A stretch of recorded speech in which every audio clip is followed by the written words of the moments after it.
So a while back, I bought the Sabrent Rocket NVMe 4.0 SSD. This is not a review on that. Although I have seen those on sale and they've been pretty good. You should probably get one if you see it on sale because it's a pretty good deal. But this video is about the Rocket Q4 NVMe 4.0 high-performance M.2 PCIe Gen 4x4 solid-state drive. Includes free Acronis imaging software, 4 terabytes. Woo! All right, let's take a look.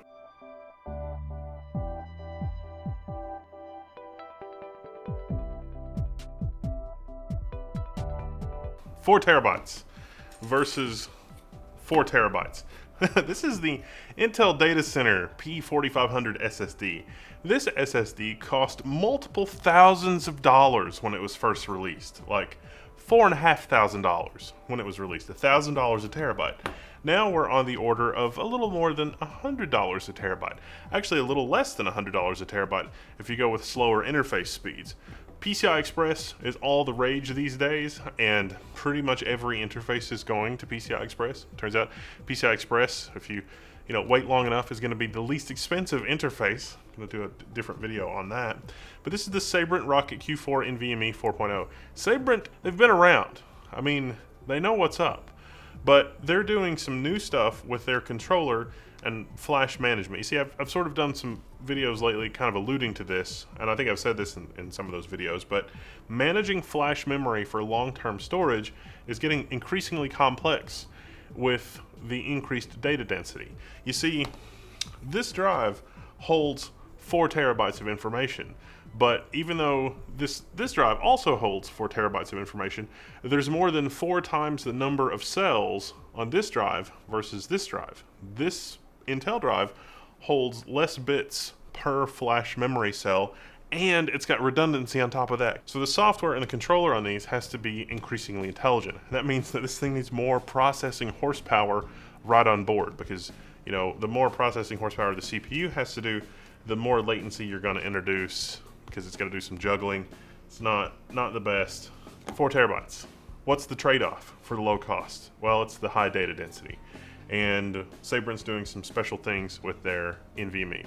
The bad news is this drive will slow down as it gets more full. It uses some of its capacity, well, actually most of its capacity, as a kind of cache because it can read and write really quickly when it doesn't have to be precise. So it can keep track of which cells have been precisely written and which cells have been imprecisely written. So if a cell only has to recall whether it's a 1 or a 0, that's going to be really fast. The net result is that up to about a terabyte of reads and writes for this thing, it's going to be pretty fast. It's not as fast as some of the blistering PCI Express 4.0 SSDs. We're talking 5 gigabytes per second read and write on some of the really high-end PCI Express 4 SSDs. The Samsung 980 that just came out is even faster than that. It's pushing 6-7 gigabytes per second in a best-case scenario. But the transfer rate is really only half of the equation. There's also access latency. How quickly can a single request be serviced by the drive? And so this is really changing the conversation the benchmark people and reviewers have to do, because if you just say, oh, this drive can do 7 gigabytes per second, then why does an Optane drive, which tops out at like 2.5 gigabytes per second, feel like it's much faster than the drive that is 7 gigabytes per second? And it has to do with the access latency, because Optane is about half the access latency of NAND flash. And truth be told, the best device is probably one that incorporates both, or one where you put both together with software. But what does all that have to do with the Rocket Q4 NVMe 4.0?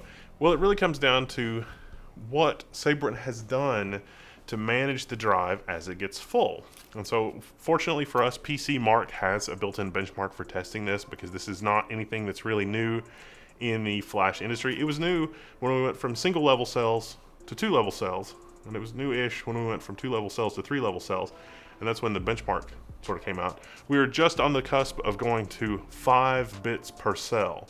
So storing 5 bits per flash cell, this drive would be on the order of 10 terabytes, 12 terabytes maybe, depending on how much over provisioning it has that I can't directly see.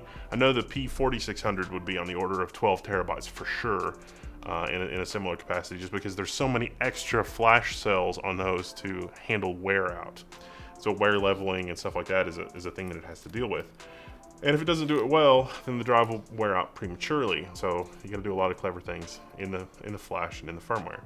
So bottom line, how's the performance? How does it stack up? It stacks up really well for drives that are 4-level flash cells.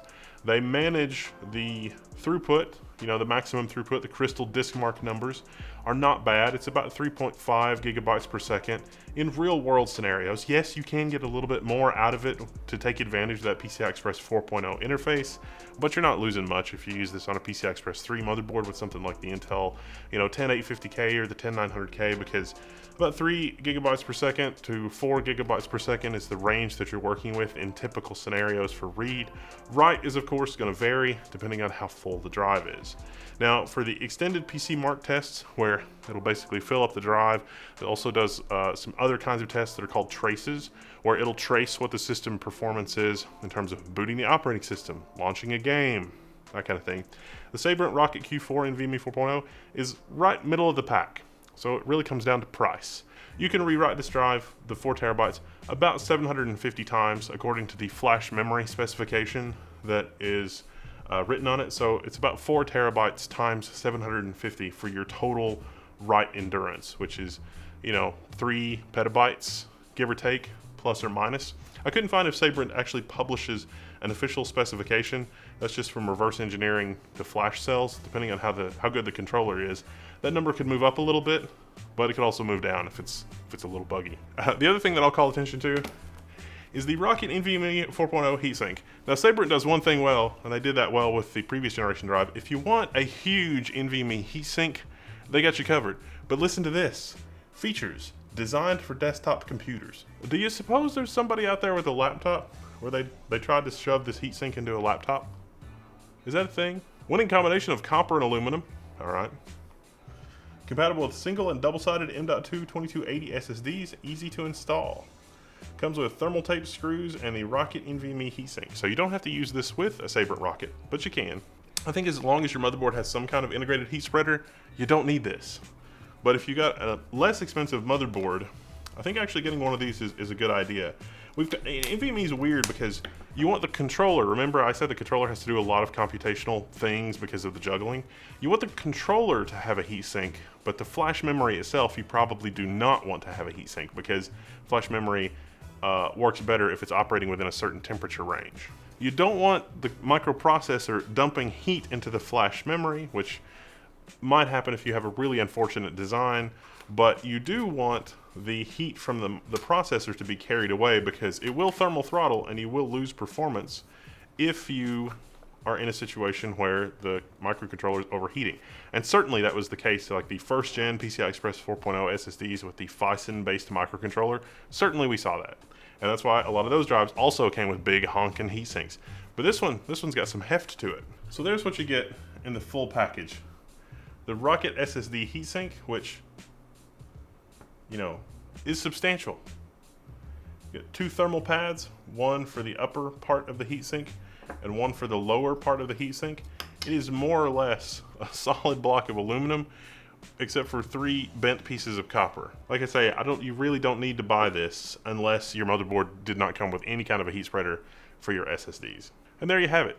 We've got our AS SSD benchmark as well that I can share.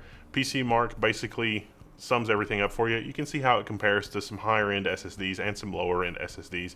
And then we've also got, good old Crystal Disk Mark. Crystal Disk Mark showing you the QDepth 1 performance. That's where Optane really shines because the QDepth 1 performance is really, it gives you an idea of how quickly a single read or write request can be serviced. The faster that can happen, the lower the latency the drive has, the more snappy and responsive the drive is going to feel. This drive's basically middle of the pack. It's not the worst, it's not the best. But for the price point, it's pretty darn good. This is not my first rodeo with Sabrent devices, but because they've been making such big improvements and big strides and products with big splashes like the 4 terabyte SSD, I thought I should review them. And also, I reached out about the Rocket NVMe 4.0 SSD, and they said, hey, we're going to send you a 4 terabyte one. So they did send me this one, but this one I paid for. All right, I'm Wendell, this is Level 1, I'm signing out, and I'll catch you later.